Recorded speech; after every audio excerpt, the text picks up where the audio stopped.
Hello, hello. Welcome to Zeteo'sSpeedAnalysis. Today we are taking a look at a match between Privets Modulo versus shoot, what are we looking at? Started. We're looking at BarCast today as well. Well, let's jump in. We got BarCast spawned as our red guy, our red Armada player at the top right, or sorry, top left. My apologies. And we got Privets Modulo spawned as our blue Armada guy. Looks like he's going to be doing vehicles, interestingly enough. Now, this is actually Ubivator as our blue guy. Just a bit of a name change, not a big deal. But we'll see these two Titans played out. These are two very high-level players. We got a 56 OS versus a 52 OS at the moment. These guys are at the top of the leaderboard. I believe top 10 for both players. So this should be a rather good match. Let me just check, make sure that, okay, I just wanted to make sure that we were on the correct screen. But yes, we got vehicles coming out here. This is Pools of Ilys. This is a map created recently by Neb. It's a 14 by 14, and there is a lots of like hilly kind of stuff, but it's not like tall hills. So vehicles can get kind of tripped up, but they're still kind of viable because they are a little bit stronger than bots. Especially on this map here, if you're going with a lot of blitzes and you're up against a lot of pawns, which is typically how 1v1s kind of go, then, you know, the pawns can kind of do this retreating micro to like get a lot of extra value because units are, like the weapons predict where the unit's going to be. So a unit falling back is like the weapon is predicting where the unit's going to be by the time the projectile lands. So the pawns get, you know, like anything retreating can have a little bit, tiny bit extra range with that in mind. And that can certainly play into it. But on this map, because there's so many different, like interesting land formations, it can be a little bit more difficult to utilize that because now all of a sudden you're going uphill or you're going around a corner and then maybe you run into a bunch of blitzes there or something like that. So, you know, it's a little bit harder to do like a full-on retreat micro because there's so many things in the way. So this might play into vehicles being a little bit stronger here, but at the same time, because there's so much, you know, so much elevation change, it can kind of swing towards bots as well because they have a little bit easier time getting up those hills. But we do have a couple of ticks here, bit of engagement. They try to go for the con, they realize they can't really get it. They now go for the mexes, but no dice so far. Ubivator doing a nice job with that. A pretty fast mine layer out, by the way. Sorry, I'm trying not to miss the action. But yeah, with that mine layer, he's going to be able to place down some walls, it looks like, on this edge. Make it so that any pawns trying to get this way now have to go all the way around this wall. And that makes it so that they're closer to this LLT, so they can't just like ignore it. Or they can ignore it, but maybe they're going to take some damage along the way. Mine layer, of course, nice for, you know, you want to put down mines as well, but having this wall, I think, is very nice. A little addition to be able to build that without devoting a constructor to it, type of thing as well. So more pawns and ticks come in here. There's an LT already done. Khan now trying to go out, expand beyond that, but it looks like these pawns and ticks able to run along the edge. BarCast finding an angle where that LT is rendered useless, and he's going to be able to destroy these mexes. I think this is a really nice find from BarCast, and being able to take this out, you know, it's certainly going to hurt Ubivator's economy here. Ubivator did go for a Janus here, so that slow Janus not going to be able to take these out. I think he's kind of relying on that LT to do a little bit more than it was able to, but BarCast, you know, just finding that way through. Meanwhile, on the other side of the map at BarCast base, you know, he's got plenty of units for defense, but there's a blitz here trying to find some damage as well. So I don't know, I don't think he's gonna really be able to get in here. You know, blitzes have a little bit harder time sneaking into places, and this LLT is in a good spot where it's going to be able to hit the entire edge. So I think BarCast is going to be just fine for now. So yeah, Ubivator a little bit behind because of these lost mexes, but at the same time, let's see, his constructor was also picked off right here. So this is kind of a big deal that Ubivator's losing all that. So BarCast is ahead on metal income at the moment, but Ubivator has the energy income which maybe he doesn't quite need. Actually, it looks like Yeah, he's kind of floating a little bit, so that's not the greatest at this level of play. You don't want to be floating when you're just at this kind of OS here. So yeah, hopefully he can rebuild those mexes and get back into this game. But we do have those stronger like Janus out, and those are more cost efficient. They're able to like get some free damage in with those snipe shots, that alpha damage, and so these pawns and stuff are going to die without even taking damage. Meanwhile, on the other left-hand side of the map, we do see a Khan pick off these blitzes doing some work.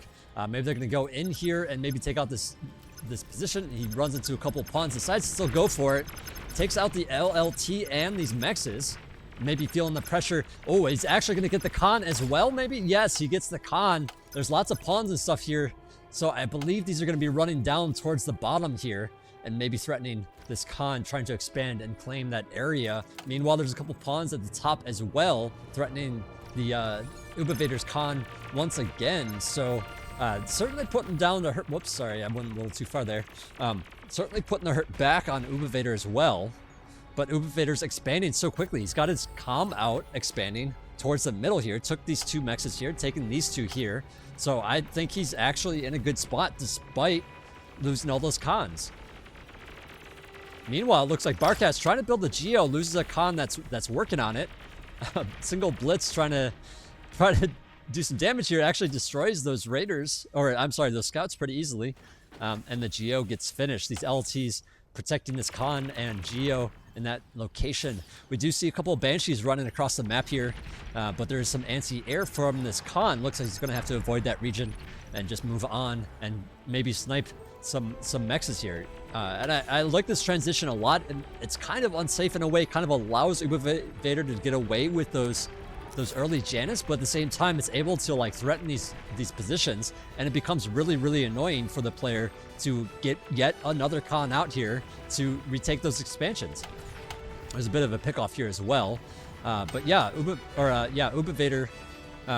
Let's see, how's this settle? Okay, so he's a little tiny bit ahead on middle income. But yeah, he's going to have to get some more cons out to re-expand. Otherwise, BarCast is going to eat up the map. Now, the other nice thing about having an air plant is you are able to build things like those cons as well to expand really rapidly. But yeah, Ubivator here sitting around with these fighters, takes out the air cons, takes out the gunships, and I'm not sure what BarCast is going to do about it. He has transitioned out of air, so he can't really, just produce more fighters to deal with it. And so there's a pretty sizable difference here between Ubivator and BarCast, because Ubivator has the air plant and has the vehicle plant, and this air plant is actually not being utilized, but it's there just in case. And he does have some extra metal, so like it's kind of fine that he has it. Does BarCast have a pooled metal? No. So actually he's built this expensive Juno. Junos can be a nice addition, able to clear out mines, able to clear out radar jammers, and even scouts. So, while it's an expensive thing to have, it is kind of nice to be able to take out those mines and scouts and radars and things, because you don't want to run your ground forces into a bunch of mines and just lose them for very little cost. So very important, I think distinction here with that Juno being there, costing BarCast a lot, but at the same time, he's able to Juno positions and take out radars. So, Ubivator's going to be in the darkness a little bit. He's not going to have that vision that BarCast has as easily. But yeah, BarCast doing what he can to defend this, but there is a Janus here, and I think all these blue units going to be able to push forward. And yeah, you're taking out that medium tank really easily. And, honestly, like having a Janus with your raiding army is quite nice, because it's able to take out things like these medium tanks really quickly. And so the things that you'd want to have to take out these blitzes are now, not doing so hot. But at the same time, it's really hard for them to get places and defend that area properly because they're so slow. But yeah, Ubivator doing just a nice job making sure that the Januses aren't taken out for free. I say that, but this one's kind of just sitting here waiting to be taken out. But maybe he can poke around, take out this mechs again. Maybe take out these constructors, but at the same time, medium tanks coming up. They're going to take some damage from this Janus, but they are going to be able to take it out pretty easily here since it is alone.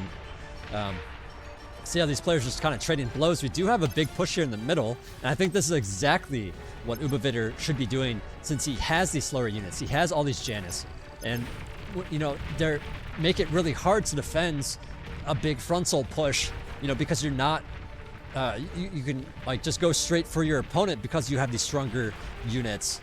They're not able to get to the sides as easily. And actually, Ubivator finding some nice damage with these blitzes, taking out these wind turbines. And I think, you know, with damage like that, he takes out a lot of energy, and that makes it very difficult for BarCast to be able to you know, do things like air transitions and whatnot, because the air units cost so much more energy. Looks like he's going to be trying to put down another air plant here, you know, to deny things like these constructors re-expanding. And at the same time, let's see, is Ubivator, is there any transitions? I guess for now it's just air and ground from both players. But yeah, I think Ubivator just has such a nice big ground force here in the middle. As long as he doesn't just like lose it for free, you know, he can keep trading pretty effectively, especially when you include those mines. And, you know, it's kind of hard for BarCast to contend with that at the moment. Yeah, BarCast doing what he can though. He's maybe being a little too aggressive here. Ubivator doing a really nice job of just like sitting back and allowing his opponent to come to him so that he can make really good trades and keep BarCast in the dark. You know, when the fight is away from your own radar, it becomes really difficult to know what your opponent actually has in terms of defense. And so sitting here with a bunch of medium tanks and Janus, you know, BarCast kind of looks at the situation, sees an opportunity, runs in there, and then realizes like, oh wait, you actually have a bunch of units there. They're just pulled back, so I don't actually see them. So really, really smart moves here from Ubivator, just making sure that you know, BarCast comes to him and the trades become more favorable. And he's allowed to do that because he has a little bit more territory, has, you know, nice control of the center here, able to keep his mexes here in the center. Meanwhile, you know, BarCast isn't able to keep his. You know, and when we're talking about the sides, you know, both players here taking lots of damage. Let's see, do we have a lot of converters? We do have some converters here from Ubivator, and none from BarCast. I mean, that's really some of the difference in the middle as well. So even if Ubivator loses a little bit of territory, you know, he's got a little bit of extra metal in his pocket because of those converters. So yeah, Ubivator, by the way, I want to point out he has mostly wind here. We don't have any solar at this point. So lots of winds, lots of energy storages. We got 2 energy storages here. And if we take a look at BarCast's base, he now has a couple of converters, a lot of energy storages, and still has a solar. So, you know, maybe overproducing energy a little bit, but has lost quite a bit as well. But yeah, we do see that T2 transition, so lots of Jaguars coming out at this point in time, and I think that's a reasonable thing to do considering your opponent has these slower units. He has these Janus, and if he's not going to push with it and be aggressive, he's sitting back, and your forwarded, you know, your raids on the sides didn't pan out because he's sitting back with his units waiting for you to come forward. That Geo taken out, by the way, by all these gunships. Really nice move there, but the Jaguars push it back. So I think, BarCast is going to be able to defend with that, but look at the map. Ubivator, like I was saying, controls a lot more territory and is just kind of sitting back, chilling with his units. You know, you could say, well, maybe BarCast, or maybe Ubivator could push them forward and end the game or something like that, especially since we see T2 transition. You know, but at the same time, that's kind of risky. And I suppose Ubivator's just kind of sitting here saying, well, you know, I'm just going to sit back with my units and you come to me and I'll take favorable trades. You'll get further and further behind. And even if you try to go T2, you know, in a way, I can just then go T2 and start getting out my own stuff. We do see T2 air transition though, which is allowing BarCast to kind of get away with this T2 a little bit more. You know, but looking at the stacks of units, BarCast still can't quite get in here despite the fact that he has T2. So while BarCast is doing what he can, I think Ubivator is just playing this really, really well with keeping his main force, his main strong force in the middle. And if there's too big of a force on the sides, now all of a sudden he can push that forward and threaten the base. So BarCast can't really do a ton of raiding, especially since he's relying more on those more expensive T2 units. And meanwhile, Ubivator's working up these gunships. He's producing a lot of roughnecks here. And, you know, sooner or later he can just run forward with them and take out some positions, maybe to even take out the commander. The commander's actually kind of vulnerable here. There's not a lot of anti-air. BarCast actually behinds a little bit on energy. And that might just have to do with all the spending on these T2 mexes. And then you've got to consider that the you know, Juno's taking some of the money out as well. So I don't know, BarCast really needs to add on some energy right now, because he's, you know, especially since he's lost some of that energy earlier on. Gunships are coming out to play now, maybe a little bit. Decides against it since this is mostly Jaguars. Actually, there is a shredder here for anti-air as well. So, you know, there's really only so much that both these players can do in terms of aggression. You know, you got these Janices, and that's a nice addition, but you also can't just run Janices in. You know, they got that nice alpha strike damage. They're better for like running in, using the missile, and then running back and kiting. Okay, so gunships come in here on the right-hand side, or sorry, the left-hand side. Fighters come in to defend, but these are T2 gunships, so they are a little bit hardier. And yeah, with the T2, I guess the gunships primarily get taken out, but there are some left because of the T2 fighters coming in for defense, and BarCast doesn't have any anti-air by its commander. So yeah, this is just a commander going to be sniped here by all these gunships. But yeah, really well played here from Ubivator. Just kind of like, you know, reading the situation really well. And I think BarCast was a little bit too aggressive with too small of a force in each time.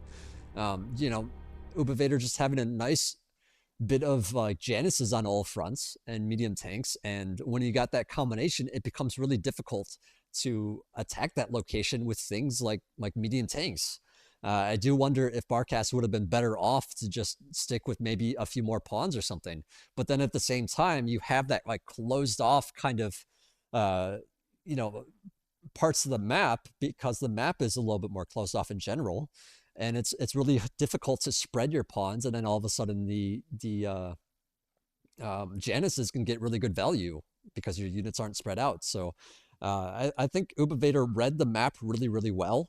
And I think he read the situation really, really well, realizing that BarCast is a little bit behind because he's able to control those locations, and then just working up more and more Janus, more and more medium tanks, being able to threaten through the middle if there's too many raids on the sides. And so what does BarCast do? He tries to go for T2. He tries to say, well, if you are going to play that defensively and not be aggressive with those tanks, maybe I can just get away with this. And so he did. But yeah, just not having enough anti-air by his commander, and that's the end of it. Anyways, I hope you guys really enjoyed the cast. Let me know in the comments if there's anything I can do better, of course. I'm always down to hear feedback and whatnot. So, you know, tell me how bad or how many things I missed or whatever. It's all good. I'll try to do better in the future. But yeah, I try to put one of these videos out every couple days. So hopefully you guys are enjoying them. And if you are, please leave a like and subscribe and whatnot. Do all that crazy stuff, because yeah, I am trying to grow my channel up a little bit more and you know, do right by you guys by having some good casts. So hopefully you guys are enjoying, and yeah, hopefully I'll see you guys in the next one. Thanks for watching.